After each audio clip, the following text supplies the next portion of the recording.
Welcome to my YouTube channel spiritual drops. Satsang के वचन। मन रे क्यों गुमान अब करना, तन तो तेरा खाक मिलेगा, 84 जा पढ़ना। यह श्री हुजूर स्वामी जी महाराज की वाणी है। हमारी आत्मा उस परमात्मा का अंश है। हम उस परमात्मा रूपी समुद्र की बूंदें हैं, और जब तक हमारी आत्मा वापस जाकर परमात्मा से नहीं मिलती, उसका जन्म मरण के दुखों से कभी भी किसी भी हालात में छुटकारा नहीं हो सकता। इसलिए हम सबको उस परमात्मा की तलाश है। महात्मा समझाते हैं कि यह मनुष्य चोला उस परमात्मा ने अपनी भक्ति और प्यार के लिए हमें बख्शा है। 84 लाख योनियां भुगतने के बाद हमें यह मौका परमात्मा सिर्फ इसलिए देता है कि हम इस देह में बैठकर मालिक की भक्ति कर सकें और इस प्रकार देह की कैद से हमेशा के लिए छुटकारा प्राप्त कर सकें। यह जो कुछ भी हम देख रहे हैं, यह 84 का बहुत बड़ा जेल खाना है। इस जेल खाने से निकलने का परमात्मा ने सिर्फ एक ही दरवाजा रखा है, और वो है मनुष्य का चोला। जो मनुष्य इस चोले में बैठकर आत्मा और मन की गांठ खोल लेते हैं, अपने आप को पहचानने के योग्य हो जाते हैं, परमात्मा भी उन पर दया मेहर कर कर उन्हें अपने साथ मिला लेता है।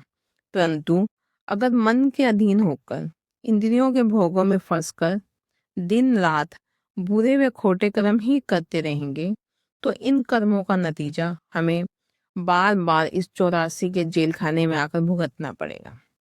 गुरु नानक साहिब उपदेश देते हैं, 1,84 जोनी सबाई, मानस को प्रभु दीजे वड्याई, इस पौड़ी ते जो नर चूके, सो आए जाई दुख पाइंदा।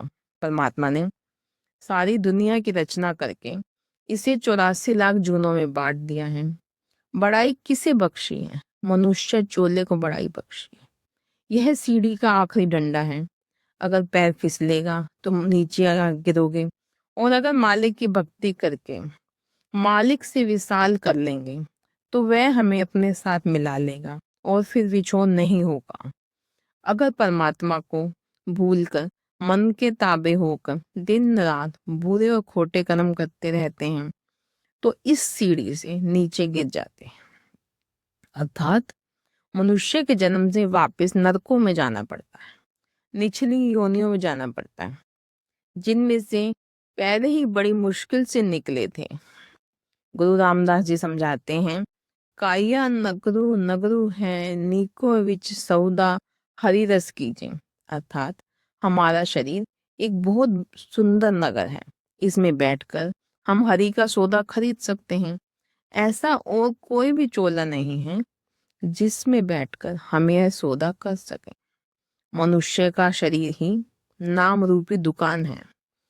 इसमें आने का यही लाभ है कि हम नाम का सौदा खरीदें, मालिक की भक्ति करें, लेकिन हम दुनिया के जीव इस देह में बैठकर उस परमात्मा को भूल जाते हैं। विषय विकार शराब कबाब से हमें फुर्सत ही नहीं मिलती। हम समझते हैं यह जग मीठा, अगला किन डिट्ठा। हम सोचते हैं शायद परमात्मा ने यह इंसान का जामा हमें भोग विलास या दुनिया के धंधे या कारोबार के लिए बख्शा है। हम इंद्रियों के भोगों में इतने फंस जाते हैं कि और तो और अपनी मौत को भी भूल जाते हैं। देख रहे हैं कि हमारे साथी किस तरह चले जा रहे हैं, उनको ले जाकर हम शमशान भूमि में भी छोड़ आते हैं, लेकिन हमारे दिल में यह विचार या ख्याल पैदा ही नहीं होता कि हमें भी इसी घाटी पर पहुंचना है। हम समझे बैठे हैं शायद मौत लोगों के लिए है, हमारे लिए तो आमोद प्रमोद है, दुनिया के धंधे और कारोबार है। स्वामी जी महाराज हमें गफलत की नींद से बेदार करते हैं। आप फरमाते हैं कि भाई, इस बात को अच्छी तरह सोचकर देख, इस दुनिया को आंखों के सामने रखकर देख।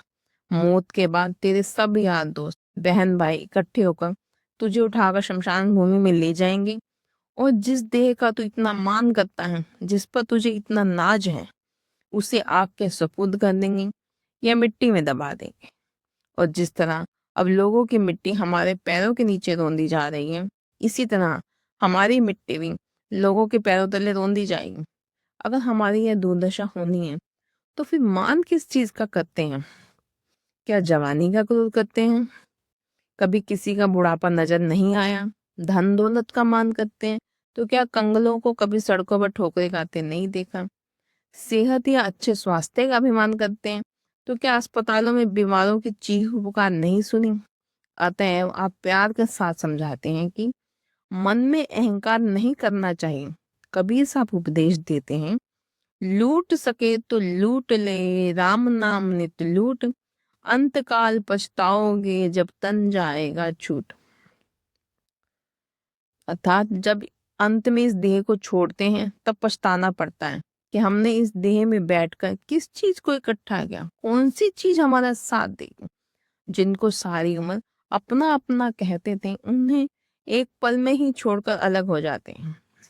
कबीर साहिब फरमाते हैं, यह तन है कागज की पुड़िया, बूंद पड़त गल जाओगे, कहत कबीर सुनो भाई साधो, एक नाम बिना पछताओगे। जिस प्रकार कागज की पुड़िया पर अगर पानी गिर जाता है तो कागज गल जाता है, उसी प्रकार हमारी देह को भी गल जाना है, आग या मिट्टी में जाकर खत्म हो जाना है।